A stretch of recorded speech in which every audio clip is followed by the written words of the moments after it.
देवभूमि जहां आस्था की गूंज होती है, वहां अब फर्जीवाड़े की गंध उठ रही है। हल्द्वानी से एक ऐसा मामला सामने आया है जिसने सिस्टम के अंदर चल रहे नकली दस्तावेजों के धंधे की परतें खोल दी हैं। कुमाऊं कमिश्नर दीपक रावत ने जब बनभूलपुरा के सीएससी सेंटर पर देर शाम छापा मारा तो सचमुच जैसे फरेब का भंडार खुल गया। रात का वक्त हल्द्वानी शहर के बनभूलपुरा इलाके में हलचल बढ़ रही थी। सूचना थी कोई बड़ी गड़बड़ी चल रही है।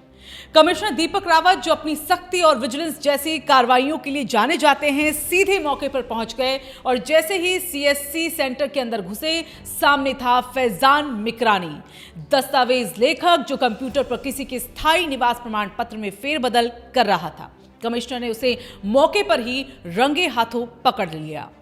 सीपीयू जब्त हुआ, फाइलें खंगाली गई और जो निकला उसने सबको हैरान कर दिया। कई ऐसे प्रमाण पत्र जिन पर नाम एक का, मोबाइल नंबर किसी और का और फोटो तीसरे व्यक्ति की। दरअसल ये कार्रवाई किसी अफवाह पर नहीं बल्कि एक आम नागरिक की हिम्मत पर आधारित थी। बरेली के रहने वाले रईस अहमद ने कमिश्नर के जनता दरबार में शिकायत की कि उनके नाम से किसी और व्यक्ति का स्थायी निवास प्रमाण पत्र बना दिया गया। शिकायत के बाद जब जांच शुरू हुई तो सिस्टम के तार ऐसे जुड़े कि हर तहसील की पारदर्शिता पर सवाल उठ गए। क्या ये एक अकेले फैजान मिकरानी की करतूत है या फिर पीछे है कोई बड़ा नेटवर्क जो सरकारी डेटा और दस्तावेजों से खेल रहा है? दीपक रावत ने मौके पर ही तहसील प्रशासन को मुकदमा दर्ज करने के निर्देश दिए। कि मामला ये है कि रूटीन जनता मिलन में एक शिकायत आई थी कि रईस अहमद नाम का एक आदमी है जो कि मूलतः बरेली का है, कुछ समय से हल्द्वानी में रह रहा है। उसका एक स्थायी निवास बन गया है और वो स्थायी निवास जो बना है, एक दूसरा रईस अहमद हल्द्वानी में रहता है जिसके पास स्थायी निवास पहले से था। उस सब के नकली दस्तावेज, मतलब दस्तावेज तो दूसरे आदमी के हैं, इस आदमी ने इस्तेमाल कर लिए हैं। जब इसकी पड़ताल की गई तो पता चला कि तहसील में काम करने वाला एक अराज नवीश, जिनका नाम फैजान अहमद, क्या नाम है इनका, नाम बता आपने? फैजान मिकरानी। ये अराज नवीश तहसील में काम करते हैं। इनके पास कोई और व्यक्ति आय प्रमाण पत्र बनाने गए थे तो उस व्यक्ति का मोबाइल नंबर इन्होंने इस्तेमाल कर लिया। उसमें ओटीपी को मंगा के उनके मोबाइल नंबर से आवेदन करवा के दो नकली स्थायी निवास बना दिया। और जो पता चला है, जो इनके यहाँ पे सीएससी में हमने छापा भी मारा तो वहाँ पे पैन कार्ड, इसके अलावा लोगों के व्यक्तिगत इलेक्शन आई कार्ड, व्यक्तिगत आधार कार्ड, जो पर्सनल डेटा इनके पास नहीं रहना चाहिए, वो भी पाया गया। और आप जानते हैं कि ये बड़ा अपराध है, एक तरह की फॉर्जरी है। और माननीय मुख्यमंत्री जी के सख्त निर्देश हैं कि इस तरह से अगर कोई ऑर्गेनाइज तरीके से, प्लान तरीके से मिसयूज करते हुए और दस्तावेजों का दुरुपयोग करते हुए जालसाजी से नए दस्तावेज बना रहा है, कहीं पे भी इसको बख्शा ना जाए।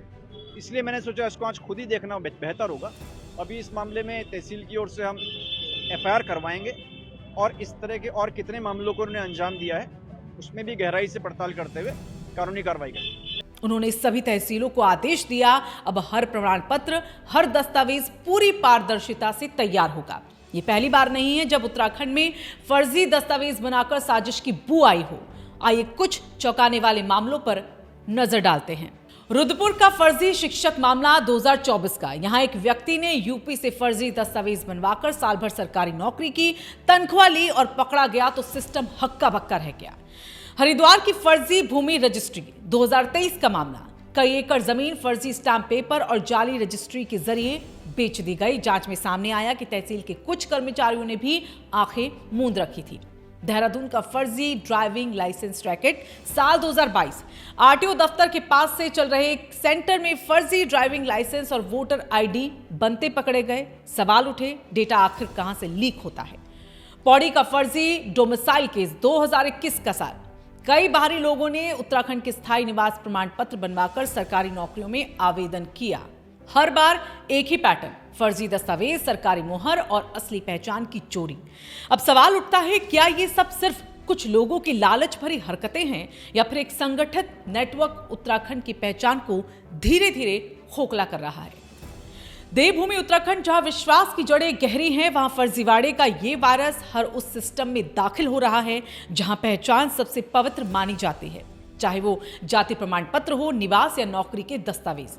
इन फर्जी प्रमाण पत्रों के जरिए बाहरी लोग सरकारी नौकरियों में दाखिल हो जाते हैं, छात्रवृत्तियां हथिया लेते हैं और जमीनों पर कब्जे तक कर लेते हैं। और सोचिए, अगर पहचान ही फर्जी होगी तो कानून का आधार ही क्या बचेगा। ये फर्जीवाड़ा सिर्फ एक कानूनी जुर्म नहीं, ये देवभूमि का अपमान है। जहां भगवान बद्री केदार की भूमि को विश्वास की भूमि कहा जाता है, वहीं अब झूठे कागजों का धंधा चल रहा है। कुछ लोग उत्तराखंड की साफ सुथरी छवि का फायदा उठाकर यहां फर्जी निवास प्रमाण पत्र बनवाकर योजनाओं का लाभ उठाते हैं, तो कुछ इस पहचान का इस्तेमाल राजनीतिक या आर्थिक मुनाफे के लिए करते हैं। कमिश्नर दीपक रावत अब इस नेटवर्क को जड़ से उखाड़ने के मूड में हैं। उनका साफ कहना है कि अब कोई भी दस्तावेज बिना दोहरी जांच के जारी नहीं होगा। सूत्र बताते हैं कि उन्होंने एक टेक्निकल टीम गठित की है जो आने वाले दिनों में सभी सीएससी सेंटरों और ई डिस्ट्रिक्ट पोर्टल की ऑडिट करेगा। रावत पहले भी बनभूलपुरा, हरिद्वार और नैनीताल में छापे मारकर अवैध गतिविधियों को उजागर कर चुके हैं। उनकी पहचान एक ऐसे अधिकारी की है जो सिर्फ जांच नहीं करता बल्कि जमीन पर उतरकर सिस्टम को पकड़ता है। कमिश्नर की कार्रवाई के बाद एक बड़ा संदेश जनता के लिए। अगर आपने भी किसी दस्तावेज के लिए शॉर्टकट अपनाया या किसी सेंटर पर बिना जांच के अपने कागज बनवाए तो आप भी साजिश का हिस्सा बन सकते हैं। हर नागरिक को यह समझना होगा कि पहचान सिर्फ एक कार्ड नहीं बल्कि एक जिम्मेदारी है। अब उत्तराखंड सरकार भी डिजिटल डॉक्यूमेंट ट्रैकिंग सिस्टम लाने की तैयारी में है। इस सिस्टम से हर प्रमाण पत्र का यूनिक कोड होगा, जिससे फर्जीवाड़े की गुंजाइश लगभग खत्म हो जाएगी। इसके साथ ही राज्य में सभी सीएससी सेंटरों की लाइसेंस समीक्षा की जाएगी। क्या फैजान मिकरानी अकेला था या पीछे कोई बड़ा गैंग है? फर्जी दस्तावेजों से कितने लोगों को फायदा मिला है? क्या सरकारी सिस्टम के अंदर से कोई डेटा लीक करता है? और सबसे बड़ा सवाल यहां पर यह कि क्या देवभूमि की पवित्रता अब फाइलों में फंस गई है? ये सिर्फ फर्जी कागजों की कहानी नहीं, ये हमारी पहचान पर हमला है। कमिश्नर दीपक रावत ने इस जाल को तोड़ने की शुरुआत की है, लेकिन असली सफाई तभी होगी जब जनता खुद जागेगी।